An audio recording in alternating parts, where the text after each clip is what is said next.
Boa noite a todos, boa noite aos companheiros aqui da casa, né, do presente, aos amigos que estão em suas casas, né, acompanhando a reunião da noite. É uma alegria, né, sempre estar aqui. É uma oportunidade que a gente recebe, né, Ângela? A gente está aqui trocando, né, trazendo algumas experiências, algumas coisas que nós temos aprendidos, né, refletido nos estudos que a gente faz diariamente, e a oportunidade de a gente estar compartilhando aqui com vocês, né, esses pequenos conhecimentos que a gente vem aos poucos, né, juntando para que a gente possa tentar ser um pouquinho melhor, né, hoje. Esse é o nosso objetivo de todos nós aqui, sermos melhores. Então, hoje, né, a Ângela me presenteou com esse tema que é carne. É, Ângela, aqui para você. É você.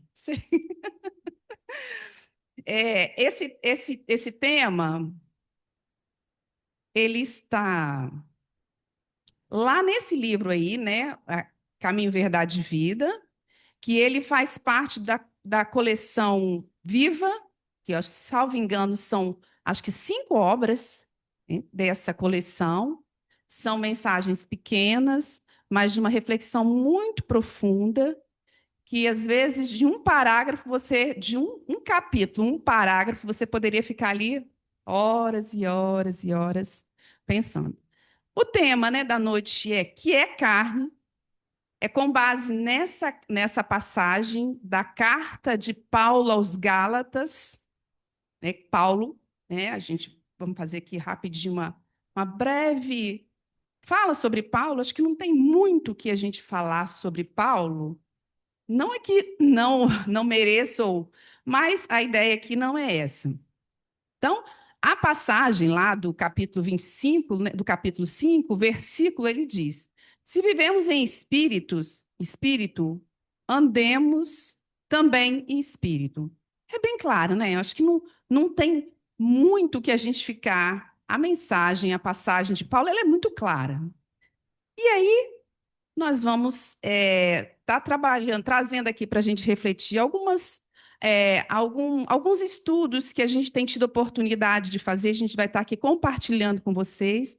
A gente tentou amarrar, né, o tema, alguns conteúdos com aquilo que com o que a proposta da mensagem, enfim, né? Nós vamos trazer aqui, vamos ver se a gente consegue alinhar, encaixar tudo aqui para que a gente possa realmente a reflexão ela possa contribuir, né? Que seja mais uma ferramenta para a gente conseguir galgar mais um degrau na nossa escala evolutiva, né? E aí, aqui, não é aqui, para baixo. Na tela?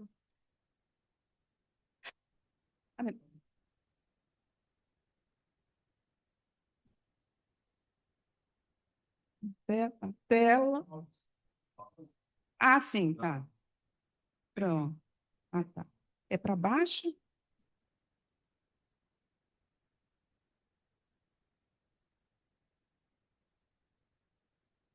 Olha, vou abandonar esse trem e pegar meu.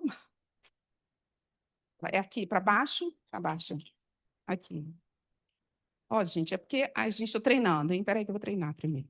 Ó, treinei certinho agora, né? Então, para a gente iniciar na introdução, o bichinho lá que mate, bonitinho.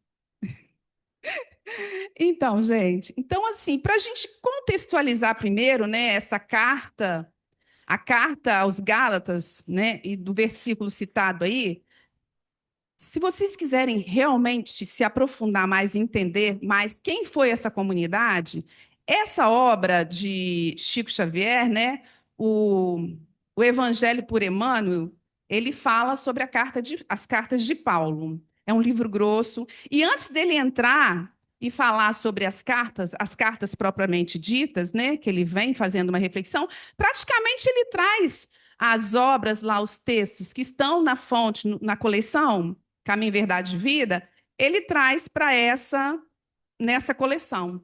Ele repete aquilo que tem lá. Mas aí ele vem fazendo uma introdução, então ele fala de cada um desses povos e fala dos Gálatas.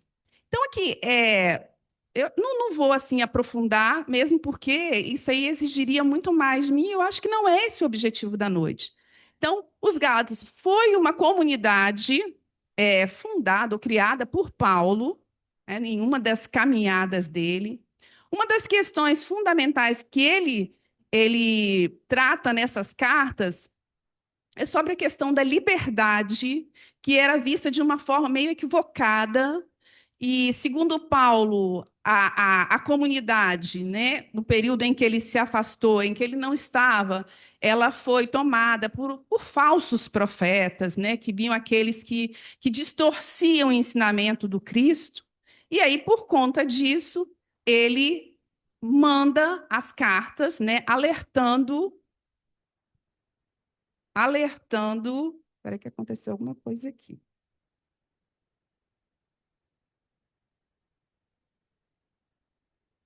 Eu acho que desconectou. Um minutinho, gente. Eu desconectei.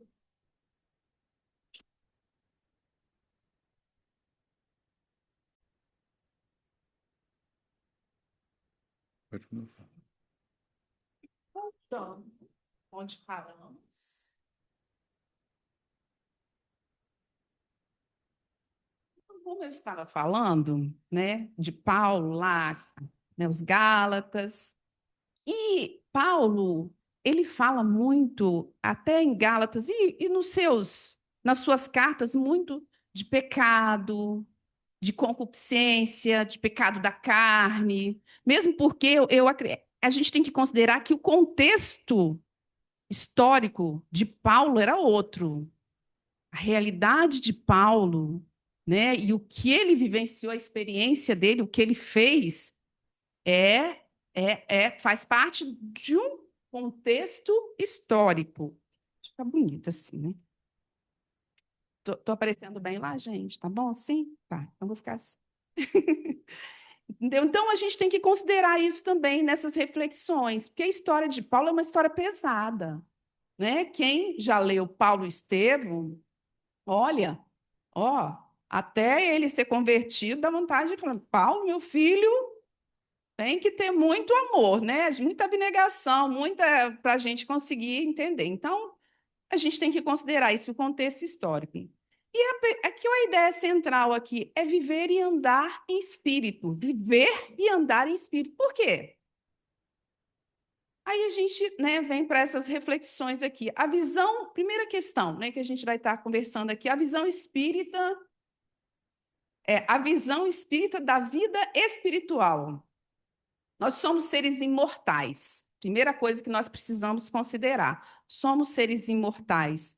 Temos a alma aqui, né? Segundo o nosso conhecimento, a alma não é o espírito encarnado, né? Que para a gente diferenciar, e o espírito, né, é o espírito fora da carne. Então, uma coisa que é importante a gente entender o que é essa alma, já que em se tratando de alma, enquanto espírito encarnado. E aí, eu, assim, faço o convite, que é uma coisa que eu particularmente gosto e tenho feito estudo de Jung. Estou lendo algumas obras de Jung, fui estimulada a isso por conta do estudo da Joana de Ângeles. Gosto muito da teoria junguiana. E ele, assim, para mim, particularmente, preencheu as minhas necessidades em relação a esse conhecimento, porque ele fala sobre a estrutura da alma, né? A estrutura da alma, existe uma estrutura, e quando a gente tem esse conhecimento, fica mais fácil a gente lidar com os desafios que nós vamos encontrar na nossa vida diariamente. Eu preciso conhecer o que é essa história de inconsciente, o que é isso?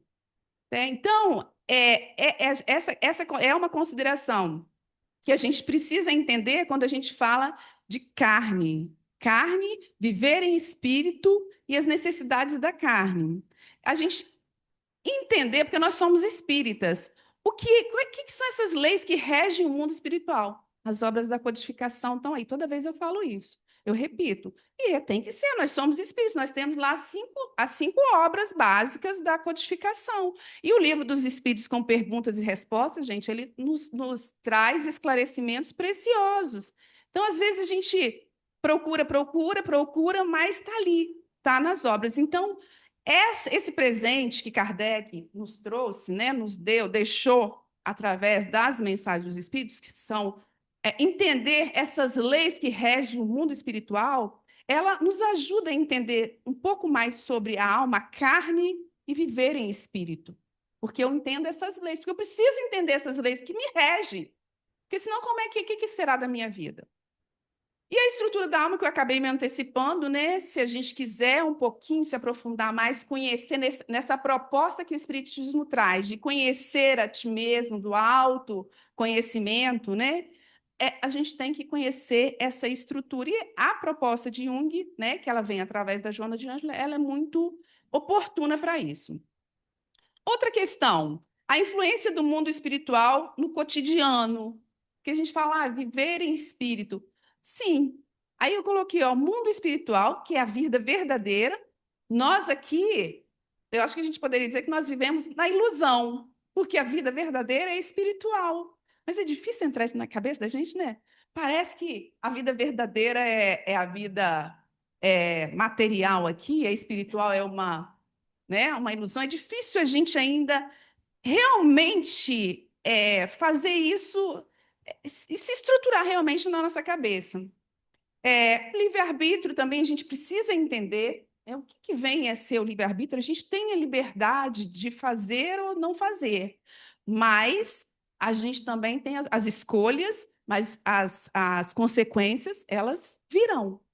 Então, todos esses são questões que precisam ser pensadas quando a gente fala em viver em espírito, né? Viver em espírito. Eu estou encarnada, mas eu preciso viver em espírito. E aí a gente continua aqui, né? A importância, quando a gente trata um tema como esse, como Paulo, que ele vem falar de paixões, de desejos, de concupiscência, né, de liberdade, dessas questões todinhas, nós precisamos refletir, e eu acho que toda reunião, toda palestra, sobre a reforma íntima. Nós somos espíritos em processo de evolução. A questão da reforma íntima, ela é primordial. Nós precisamos estar diariamente pensando sobre isso. E aí, mais à frente, assim, vou dar um spoilerzinho, assim, eu trouxe um exercíciozinho, até de Jung, que foi uma proposta que eu achei muito interessante para aplicar na minha vida, e a gente vai estar trazendo isso aqui para mim, trocar essa experiência com vocês também. O autoconhecimento, né? Eu preciso, conhece a ti mesmo, né? Tá lá no Livro dos Espíritos, Santo Agostinho, conhece a ti mesmo, que foi retirado do pórtico como é que é, gente? De Delfos, né? Tá lá, estava na entrada, nessa frase ficava na entrada do pórtico de Delfos, e conhece a ti mesmo e conhecerá os deuses e o mundo. E isso é fundamental. E quando a gente fala bem assim sobre paixões, sobre viver na carne, aí a gente também entra. Eu sempre volto. Eu acho que toda vez que eu estou aqui, eu falo dessas questões do Livro dos Espíritos, porque a gente fala sempre de paixões. Você fala de carne, fala de liberdade, fala de abuso, fala dessas coisas todas, aí a gente entra nesse tópico do Livro dos Espíritos, que é das paixões. E a questão das paixões, esse tema, ele está lá na questão 907 a 911 do Livro dos Espíritos. Então, eu tomei a liberdade de trazer as perguntas aqui, a gente vai ler, não tem problema, eu já até sei, porque toda vez que eu vou fazer o estudo, eu vou lá nessa questão de novo. Aí, nós vamos lá. A questão, eu não coloquei a numeração, mas essa é a 907, essa questão. É a primeira questão que trata do tema. E aí, Kardec, né, pergunta aos espíritos, sabiamente, será substancialmente mal o princípio originário das paixões, embora esteja na natureza? Porque pelo menos eu, durante muito tempo, eu carreguei isso, de que paixão, sempre falar em paixões, essas coisas, eu pensava, isso não é bom, né? Isso a gente olhava sempre o lado negativo. E aí os espíritos nos respondem. Responde a Kardec e nos responde também. Não.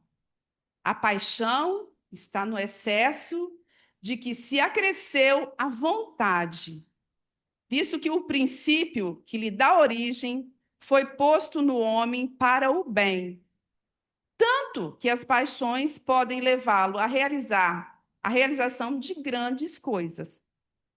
O abuso que dela se faz é que causa o mal. Então, olha, eu acho que essa é uma questão que eu acho que a gente deveria toda vez ler, refletir sobre ela, né? Porque a paixão, se você continuar nas questões seguintes, eu não vou trazer todas as questões, mas ele coloca ela como mola propulsora, mola propulsora. É ela que nos impulsiona ao crescimento. A questão é que a nossa condição evolutiva, e a gente ainda dentro dessa proposta da mensagem de hoje, é lembrar, vai lá no Livro dos Espíritos, está lá, questão 100, vem a classificação dos espíritos. Gente, nós não estamos todos na mesma categoria, nem aqui, nem aqui. Com certeza, cada um de nós, ao desencarnar, provavelmente não nos encontraremos. Esses dias uma amiga falou bem assim, gente, olha, eu quero encontrar com vocês quando desencarnar. Eu falei, ai, sei, coitado. Será que você vai me encontrar? Cada um de nós está em condição evolutiva diferente, né? Então, por conta disso, né, cada um vai lidar com essas paixões de uma forma diferente, com esses desafios que a vida põe de forma diferente. Mas nós já temos essa, vamos dizer assim, uma vantagem de entender que paixão, as paixões mesmo, gente, lembra lá, né, o desejo, a vontade, né, às vezes, até a própria gulazinha, assim, que eu vou dizer assim, né? Gente, eu preciso me alimentar, né? Mas eu tenho que saber controlar isso. Né? Todas as paixões, eu preciso aprender. Isso eu vou aprender de um dia para a noite? Não. Vou aprender praticando, com pequenos exercícios, exercitando a musculatura mental, né? A mente, e aí a gente vai conseguir. A outra questão, assim, ele fala uma outra questão que eu gosto muito, que ele fala bem assim, que as paixões, elas são como cavalos corcel, que precisam ser domados. Né? Ele usa umas expressões muito fortes, os espíritos, eles usam expressões muito fortes. E aí eu gosto dessa questão aqui, que essa é a 911. Ele fala bem assim, não haverá paixões tão vivas e irresistíveis que a vontade seja impotente para dominá-las? Aí eles respondem. Há muitas pessoas que dizem, quero, mas a vontade só lhe está nos lábios. Querem, porém muito satisfeitas ficam que não seja como querem. Eu quero, mas não quero. Quando o homem crê que não pode vencer suas paixões, é que seu espírito se compraz nelas em consequência da sua inferioridade. Compreende a sua natureza espiritual aquele que procura reprimir. Vencê-las é, para ele, uma vitória do espírito sobre a matéria. Eu até grifei aí essa questão de sentir, né? Ter com prazer, né? Que ele fala, né? Compraz com as paixões. Isso, às vezes, está no inconsciente. No inconsciente. Você está lá naquele sofrimento, passando por aquele perrengue, mas às vezes você se acostuma com aquilo. E, de uma certa forma, você é o que ele fala, eu quero, mas não quero. Então, tem várias coisas por trás disso que tem que ser considerada, né? Às vezes é até uma necessidade, uma carência, porque se eu Se eu superar esse desafio que eu tenho, ai, como é que alguém vai ter pena de mim? A gente tem essa necessidade, é uma carência. Então, tem uma série de fatores que a gente precisa considerar, né? Esse trecho eu tirei lá, da mensagem, né? Que Emmanuel fala em reflexão, a mensagem, que é preciso se instale no homem a compreensão de sua necessidade de autodomínio, acordando-lhe as faculdades de disciplinador e renovador de si mesmo em Jesus Cristo. Está lá, é um trechinho da mensagem. E a questão é esse autodomínio, porque quando a gente fala de carne, dessa necessidade, né? Para você desenvolver esse autodomínio, aí eu volto lá para a questão, você precisa conhecer a estrutura da alma. Quem é você? Então, nós temos essa necessidade. Exemplos, aí ele traz, né, a gente outras coisas, exemplos de atitudes que refletem o caminho espiritual. A caridade, a paciência, o perdão, a justiça, a fraternidade, a resiliência, etc. Todos esses são exemplos de atitudes que refletem essa busca de autocontrole. E aí, eu vou compartilhar com vocês, não vou compartilhar aqui, não vou compartilhar a minha experiência. Todo mundo sabe, né, que toda vez eu falo da Lucilena Galvão, eu falo da Nova Acrópole, porque eu realmente eu gosto, eu sou assinante da Nova Acrópole, gosto de fazer alguns cursos da Nova Acrópole, e atualmente eu estou fazendo um curso assim muito interessante, que o título do curso é aplicado pela professora, são aulas, é intitulado Valores. E aí, ela discorre sobre todos esses temas, fraternidade, justiça, resiliência, só que ela traz uma abordagem baseado na filosofia, nos clássicos da filosofia, e de uma profundidade muito grande. Para se ter uma ideia, um tema como resiliência, bondade, amor, eles tomam dela umas duas aulas de 45 minutos, uma hora que ela reflete sobre o tema. E assim, eu tenho chegado a uma conclusão, a cada tema que termina, que eu concluo, eu faço as minhas anotações, que eu não sei o que é honestidade. Eu não sei o que é bondade realmente. Eu não sei o que é fraternidade. É ruim, gente, difícil, gente. É difícil, a gente começa a estudar esse negócio, você chega à conclusão e fala, mas, meu Deus, sei que nada sei, né? Então, esses temas, essas abordagens delas são muito interessantes, muito profundas. E, assim, ajudam muito a gente a repensar, eu, particularmente, a minha conduta, né? A rever. Eu, até há poucos dias, fui fazer um estudo também aí e trabalhei com o tema resiliência. E ela fala de caos, que a vida não é caos, que a gente vive por aí falando que o mundo é caótico. A vida é cosmo, né? Nada acontece por acaso, nada, absolutamente nada. O mundo está, todo mundo está, mas tudo tem uma razão de ser. Tudo. Não cairá nenhuma folha sem que o Pai permita. E aí continuemos. A vigilância dos pensamentos. Alguém consegue vigiar pensamento aqui? Difícil, né? Os sentimentos, o papel da consciência, do livre-arbítrio, tudo isso são questões que nós precisamos refletir, se a gente quiser andar em espírito, né?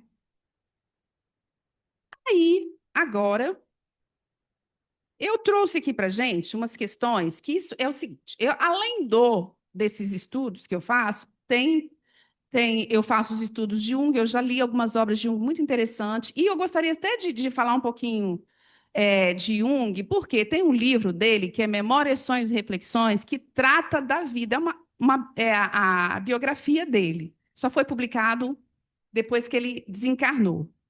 E ali você conhece toda a história de Jung, toda, né? Todo o trabalho que ele desenvolveu. E ele tem, porque ele viveu, ele falou de coisas. Quando ele fez estudos sobre o inconsciente, né? As neuroses, ele viveu isso. em casa. Ele também passou. Então, ele falou de coisas que ele vivenciou. Ele fez experiências e trabalhos com milhares de pacientes para chegar à conclusão do trabalho e do legado que ele deixou para a humanidade. Principalmente quando ele fala da estrutura da alma. E aí eu tenho, além disso, tem uns canais no YouTube, porque hoje, gente, olha só, nós temos muitas ferramentas. Tem muita coisa ruim na internet, mas tem muita coisa boa. Aí vai do livre-arbítrio de cada um. Então, tem alguns canais, e esse especial, que é o título, esse canal, mas no final eu coloquei, que eu gosto de escutar, que ele traz questões também falando sobre o pensamento junguiano, a teoria junguiana. E aí, esse sim, eu ouvi essa semana, eu falei, caramba, eu acho que ele cai bem. Eu fui escutando, fui registrando algumas anotações desse canal, e aí eu vou estar compartilhando aqui com vocês. Porque quando a gente fala, né, de carne, de viver em espírito, a gente fala de autoconhecimento, de reforma íntima, né? Mas para isso a gente precisa de ferramentas. E aí, nesse vídeo em especial, ele traz uma proposta, né, de 7 passos. Não são mágicos, tá, gente? São propostas. Não é nada mágico, você vai fazer isso, mas isso são exercícios para que a gente possa estar fazendo diariamente. É uma proposta. Aceita aquele que, de repente, se identificar. Ou, né? Então, a primeira coisa, eu gosto de algumas frases que ele fala, que ele diz o seguinte, isso é frase de Jung, aquele que olha para fora sonha, aquele que olha para dentro desperta. Nós estamos olhando até mais para fora ou para dentro? Nós estamos mais para despertar ou nós continuamos sonhando? Tá?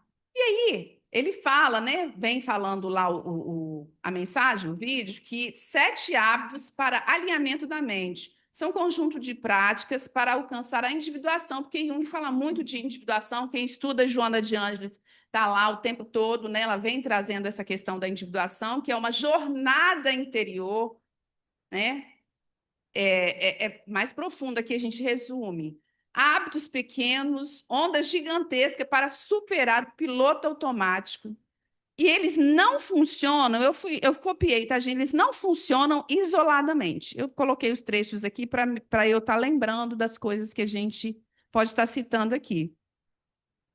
E aí ele continua. Quantos. Ai, aqui, desculpa os erros da gente. Perdoa aqui, ó. Quantas atitudes, pensamentos e ações você escolheu e quantas foram herdados de sua família, da cultura ou experiências passadas? Quantas?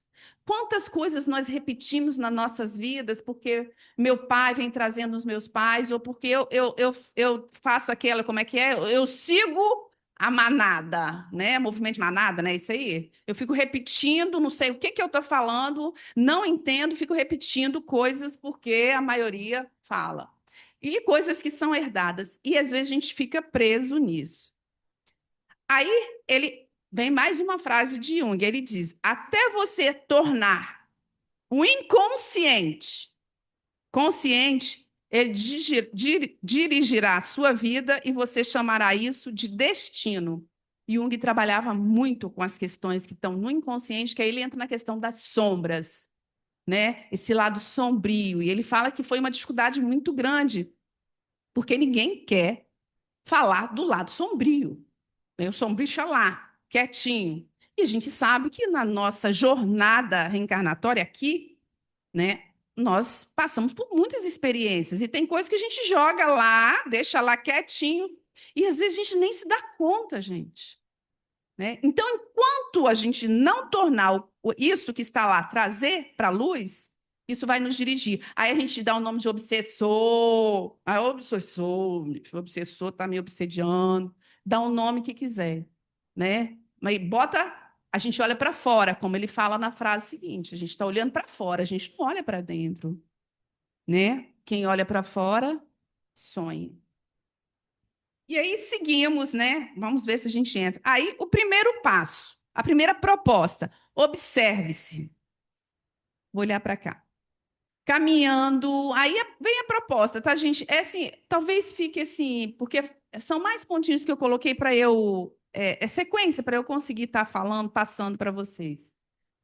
Caminhando, em meditação, escute-se, seja honesto com você e observe padrões que se repetem, né?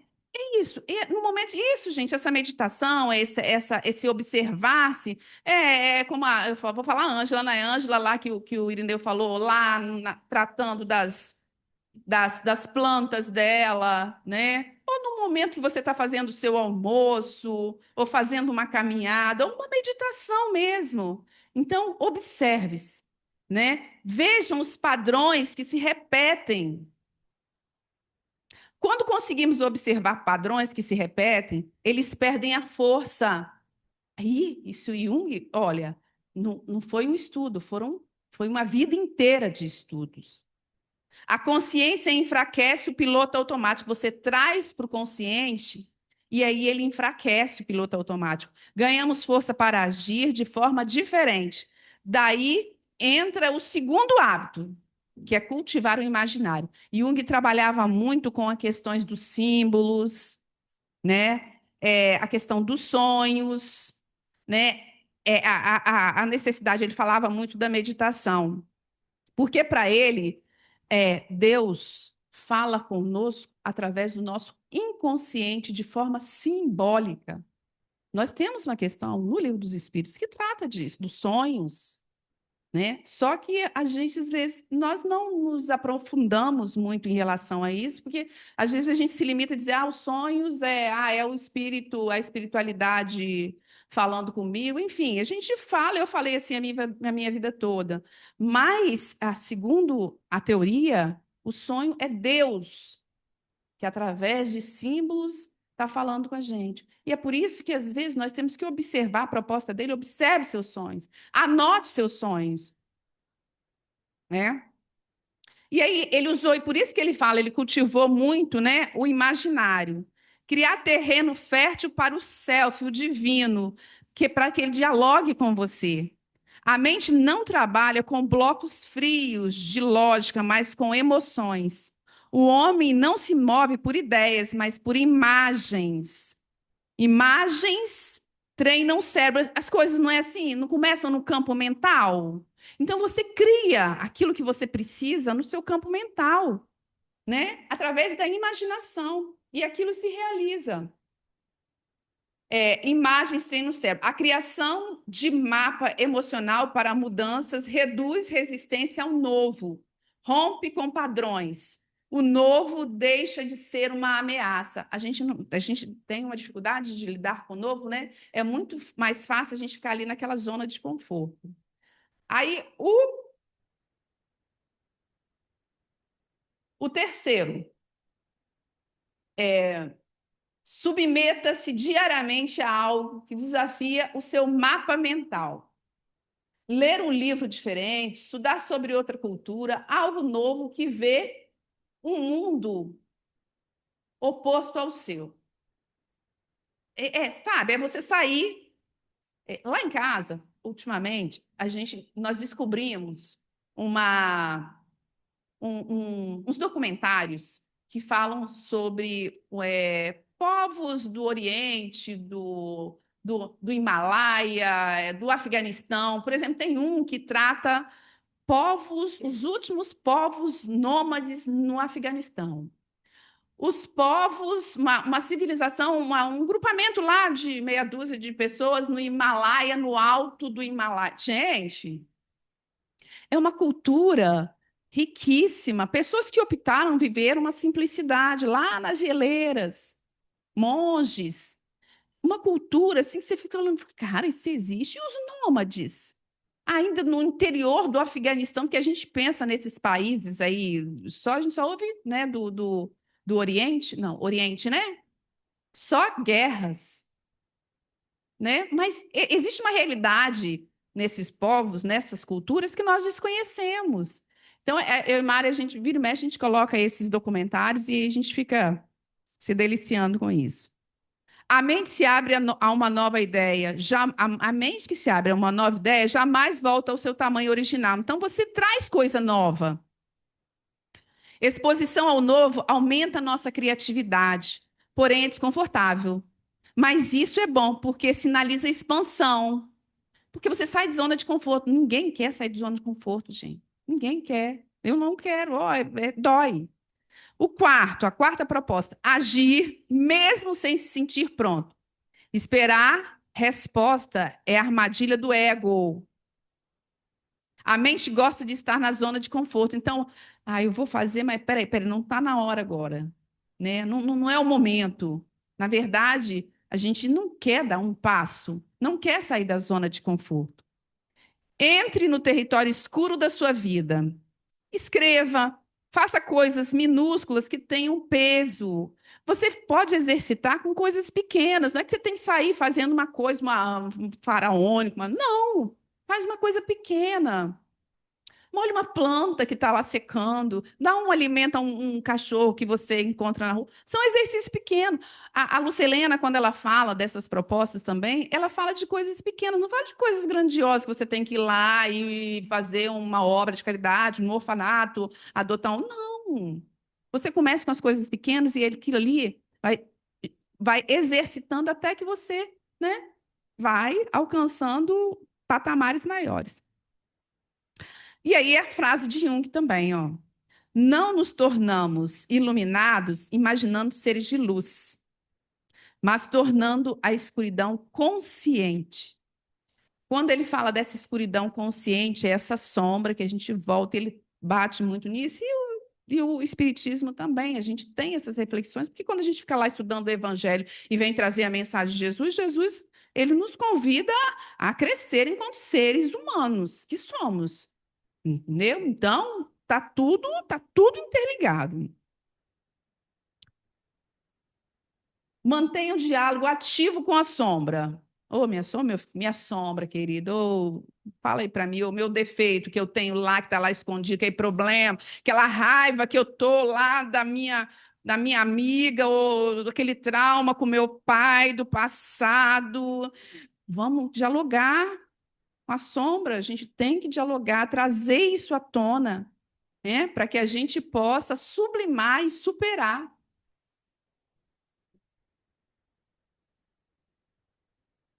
Mas cuidado em desconectar-se consigo mesmo como rotina. Você também fica lá, né? Ó, desconectou geral e fica uma rotina também. É tudo fazendo. Para tudo a gente também tem que tomar cuidado. 6, reconectar-se com o self. Crie espaço para escutar a sua mente. Aí pode ser através de uma meditação, de uma caminhada, mas crie um espaço para escutar a sua mente. Se não criamos este espaço, a vida irá criar. É o vazio que chega.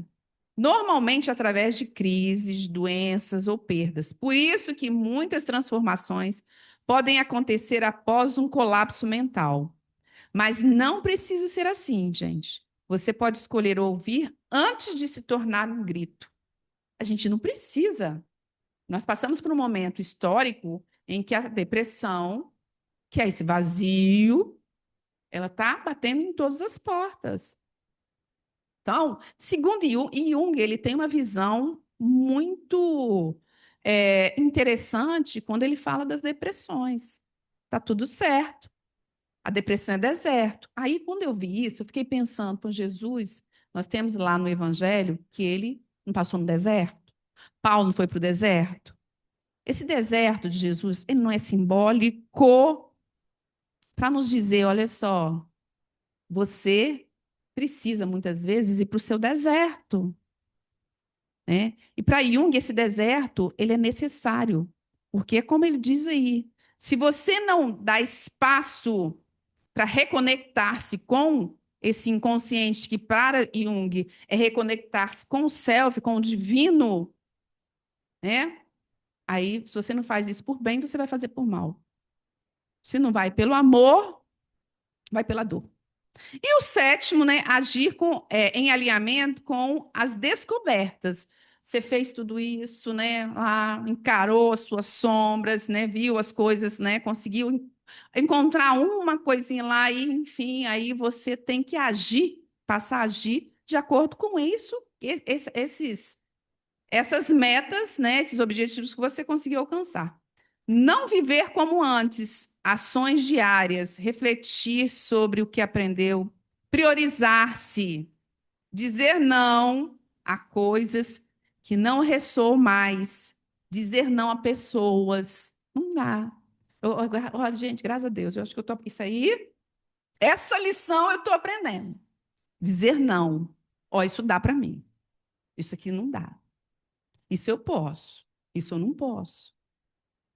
Né? Porque até pela minha formação, né, a formação que eu recebi, a gente tinha uma característica muito grande, temos muito marcante, que é subserviência. Eu tenho uma característica subserviente. Meu pai era assim, minha mãe tinha, mamãe, não sei não, mamãe, não sei não, né? Mas isso era uma característica, é uma coisa que eu, eu sinto que hoje eu consigo lidar bem melhor com isso, sabe? Mas foi difícil, foi uma trajetória. E aí Jung fala bem assim, que quando a gente cura, quando você se cura uma sombra, você trata a sua ancestralidade todinha. Então, culminou em mim, eu consegui trabalhar, é como se eu trabalhasse toda a minha ancestralidade. É interessante, é muito interessante. Importante, conhecimento por si só não muda nada. É como um mapa. Pode mostrar caminhos, atalhos e perigos, mas ao não colocarmos em prática, permanecemos no mesmo lugar. Conhecer sua escuridão é a melhor forma de entender a escuridão do outro. Quando eu conheço os meus desafios, aí é mais fácil conhecer os desafios do outro, ajudar realmente. Entendeu? O trabalho interior não é apenas para melhorar a si mesmo, mas para transformar a forma como se relaciona com o mundo. Eu poderei ser muito mais útil para o crescimento da humanidade quando eu começo a fazer esse trabalho interior. Tem uma passagem do livro O Consolador, é um diálogo, eu não esqueço disso, que eu vi isso na palestra de Haroldo Dutra, também eu li, é, que Jesus conversa com Hanan, e aí ele faz a pergunta, mas você veio aqui, você quer construir o reino? Ele fala assim, não, eu quero construir o reino de Deus no coração dos homens. Então, olha, ele manda a gente, a proposta é para dentro. Então, se cada um construir o seu reino interior, aí sim a gente tem possibilidade de acelerar o processo de transição do planeta. Cuidado com começar o dia no piloto automático. Nós vivemos isso, né? Cuidado com o auto-engano espiritual. Essa é boa. Quando pensamos que estamos avançando porque estamos consumindo conteúdo sobre autoconhecimento, quando, na verdade, está se entretendo com ideias profundas. É sério isso, tá, gente? Porque às vezes a gente fica lá, eu fico lá, Lucilena Galvão, estudando sobre os valores, me aprofundando, mas reflete, medita, aquilo realmente na prática está fazendo alguma diferença na sua vida? Não, não, mas seja leal, seja honesto com você mesmo, entendeu? Porque os problemas vão estar batendo na minha porta. Mas como é que eu estarei encarando esses problemas? Porque a dor vem, ela não vai deixar de vir. Mas como é que eu estou encarando isso? E aí, para finalizar, escolha uma atividade concreta, simples, mas coloque em prática. Quando você promete algo e não cumpre, olha só isso, gente. Quando você promete algo e não cumpre, o inconsciente registra que as suas decisões não são confiáveis. Crie compromissos diários. Fale com a mente. Pode confiar em mim. Com a criança não é assim? Se você promete uma coisa para a criança e não cumpre, ela não confia em você. A nossa mente também. Então, faça uma coisa pequena, faça pequenas coisas, né? E aí, esse trabalho, que é a proposta da mensagem, viver em espírito, estamos na carne, temos necessidades da carne, tá, gente? Nem dizendo aqui que a gente não é viração, temos necessidades da carne. Mas vivemos na carne em espírito. Viver e andar em espírito. Isso sim, é possível, sim. Mas isso exige de nós um esforço. Exige de nós uma reforma íntima, um olhar para dentro. Exige de nós muita reflexão. Bem, gente, o canal, né, que é esse Jung na Essência, que é o canal que eu reproduzi aí, vocês me desculpem aí os atropelos na escrita, mas eu fui tentar corrigir aí, mas me atrapalhei toda. Mas o que vale é a intenção, não é isso? Então, eu agradeço, gente. É essa a mensagem que a gente vem compartilhar aqui com vocês. Espero que possa, assim, um pouquinho, né, uma sementezinha que chega, que possa ser útil, e que Jesus possa nos dar fortaleza, que possa ser de nossa inspiração, que Ele é modelo, é inspiração, né, para as nossas vidas, para a gente conseguir passar pelos nossos desafios, porque todo mundo está no perrengue. Não tem ninguém, não tem ninguém, gente. Está todo mundo, nós estamos tudo no mesmo barco. Então, força, força que passa. Isso também passa, não é assim? Boa noite a todos vocês e que Jesus nos abençoe.